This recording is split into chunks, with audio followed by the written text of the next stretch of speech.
Dr. Andes Haji Muhammad Hatta lahir pada tanggal 12 Agustus 1902 di Fort de Kock yang sekarang lebih dikenal dengan nama Bukit Tinggi di Provinsi Sumatera Barat.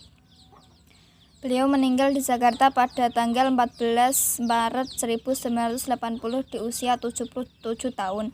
Sekitar awal Agustus tahun 1945, Muhammad Hatta dipercaya untuk menduduki jabatan sebagai Wakil Ketua Panitia Persiapan Kemerdekaan Indonesia, di mana saat itu yang menjadi ketuanya adalah Insinyur Soekarno.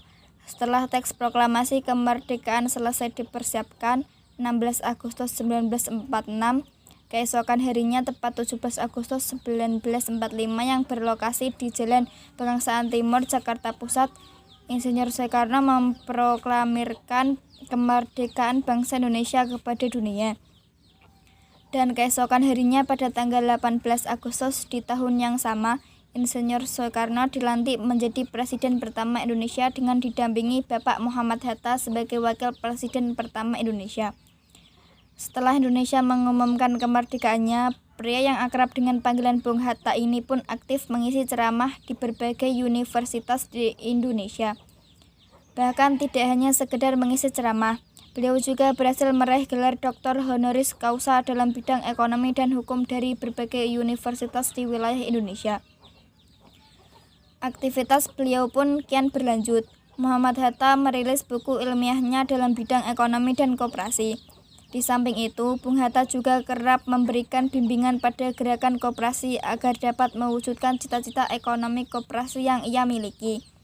Sekitar tahun 1951, tepatnya tanggal 12 Juli, Bapak Muhammad Hatta menyampaikan pidato lewat radio sebagai bentuk penyambutan kepada Hari Koperasi Indonesia. Dan hal ini beliau lakukan berangkat atas besarnya kepedulian beliau terhadap gerakan koperasi yang ada di Indonesia. Pada tanggal 17 Juli 1953, Bung Hatta pun ditunjuk sebagai Bapak Koperasi Indonesia pada saat Kongres Koperasi Indonesia di Kota Bandung. Pada tanggal 14 Maret 1980, Indonesia pun berduka. Bung Hatta menghembuskan nafas terakhirnya dengan meninggalkan Rahmi Rahim, istri dan 3 orang putri kesayangannya, Meutia Farida, Gemala Robiah, dan Halida Nuriyah. Beliau dimakamkan di Tanah Kusir, Jakarta.